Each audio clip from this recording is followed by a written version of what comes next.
Hoje aqui no programa nós vamos conversar sobre os primeiros 1000 dias de vida do bebê e a importância que esse período tem para o resto da vida. Eu estou recebendo a pediatra, a doutora Roberta Castro, que vai conversar conosco, tirar nossas dúvidas. Doutora, seja bem-vinda.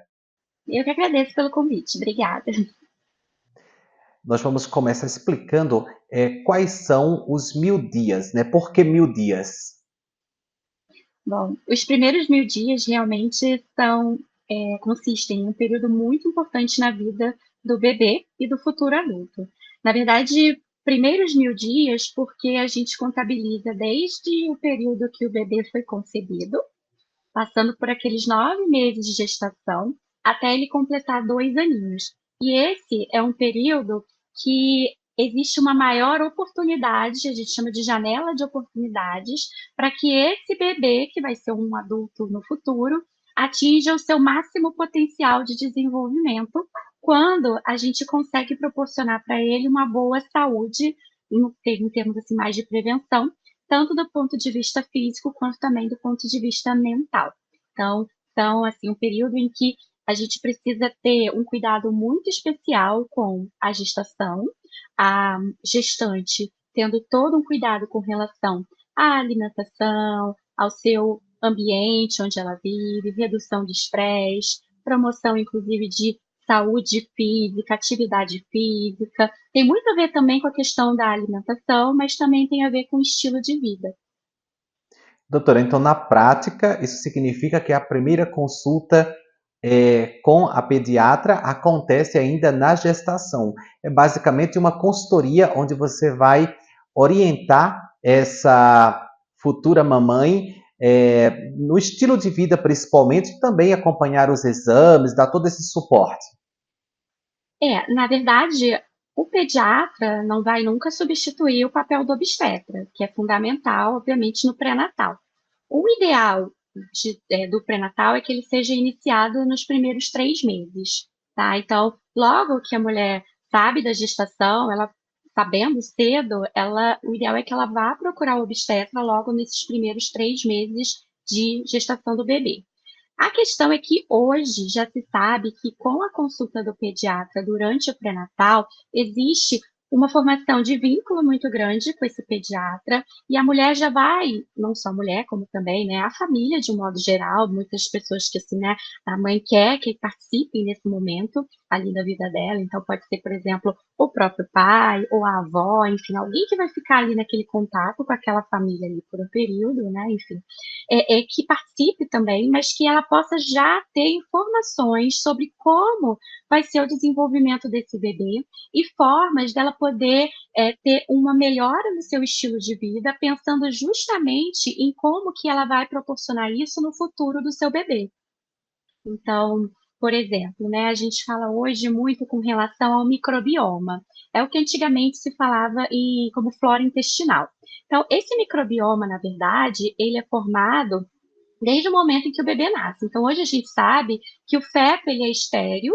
Na verdade, ele pode até ter alguma questão de bactéria, às vezes, por exemplo, num procedimento que a mulher precisou fazer, enfim. Mas, teoricamente, ele é um ambiente estéril. Quando o bebê ele nasce, quando a gente consegue, por exemplo, obviamente que existem as indicações do parto cesáreo, mas se a gente consegue fazer com que a mulher faça um parto vaginal, por exemplo, só de passar ali o bebê pelo canal do parto, ele já vem adquirindo bactérias boas da flora ali, da mãe, né? Então aquilo ali já vai contribuir para o microbioma dele, que vai estar em desenvolvimento, principalmente nesses primeiros 2 anos.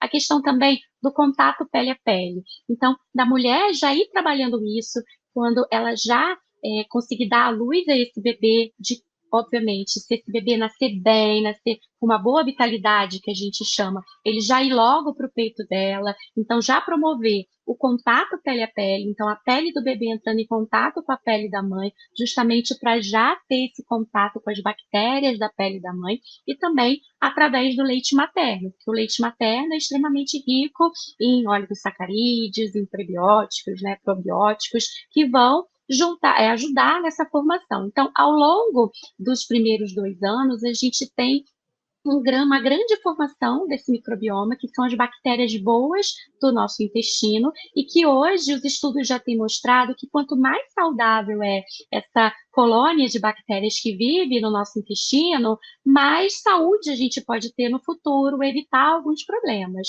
Por exemplo, questões até de obesidade, questões relacionadas até mesmo à saúde mental. Então, o ideal seria que o pediatra já participasse desde o início desse pré-natal. Hoje, ainda é muito difícil a gente conseguir incluir de rotina o pediatra no pré-natal, até mesmo por desconhecimento. Mas a Sociedade Brasileira de Pediatria, ela já vem indicando a consulta com o pediatra no pré-natal a partir de 28 semanas de idade gestacional. Então, isso já é um grande começo, um excelente começo para a gente começar a introduzir o pediatra no pré-natal, para ele já ir acompanhando esse bebê e essa mãe logo desde então a gestação. Infelizmente ainda não é uma realidade para todos os brasileiros, né, as mães brasileiras, mas quem tem acesso a uma medicina integrativa já pode usufruir desse cuidado e esse período é fundamental, como a doutora disse, para que essa criança, né, esse jovem, esse adulto tenha uma vida o mais saudável possível, né? Todo esse suporte da alimentação, dos hábitos, vão refletir para Uhum. toda a vida. Isso, e tem muito a ver também, por exemplo, né, com exposições da mãe durante a gestação.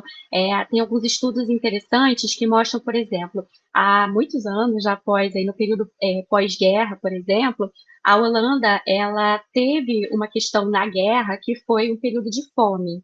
Então, durante a guerra, quando a Holanda se juntou aos aliados na Segunda Guerra Mundial, Hitler mandou invadir a Holanda através de uma ponte, bloqueou aquela ponte e, nesse caso, a população da Holanda naquele local ficou sem alimentos e houve, obviamente, fome e muito estresse. Passados alguns anos, nesse período pós-guerra, houve um estudo interessante que pegou bebês que estiveram ali na barriga da mãe ou que já tinham nascido ali nesse período e foram comparando o peso deles com 18 anos, quando eles se alistaram para o exército. Então, foi assim, um estudo bem marcante. E aí, o que, que eles observaram foi o seguinte, que a mulher que passou realmente por aquele período de maior fome, principalmente ali no período de gestação, nos primeiros meses, ela teve um bebê que nasceu com um retardo de crescimento intrauterino, ele nasceu num ambiente com pouca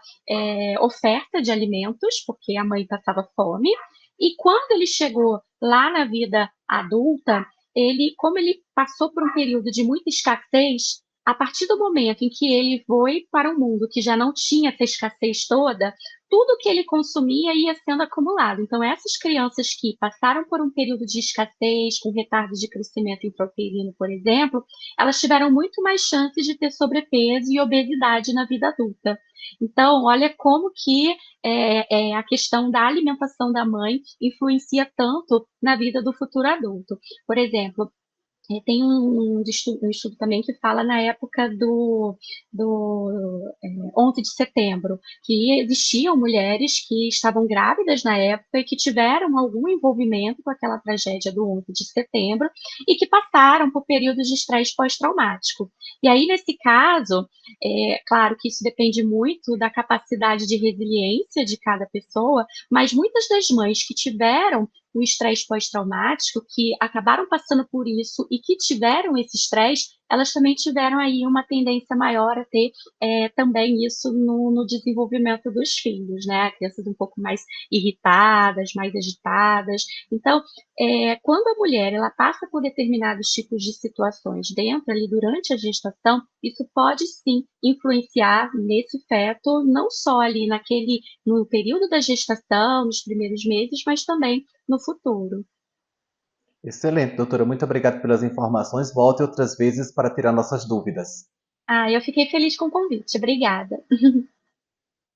Muito obrigado você também pela companhia. Espero ter tirado as suas dúvidas aqui com a doutora Roberta e eu te espero no nosso próximo bate-papo. Mas até lá você pode conversar conosco através das nossas redes sociais, especialmente o nosso perfil no Instagram, @canaldoutortv. Te vejo lá.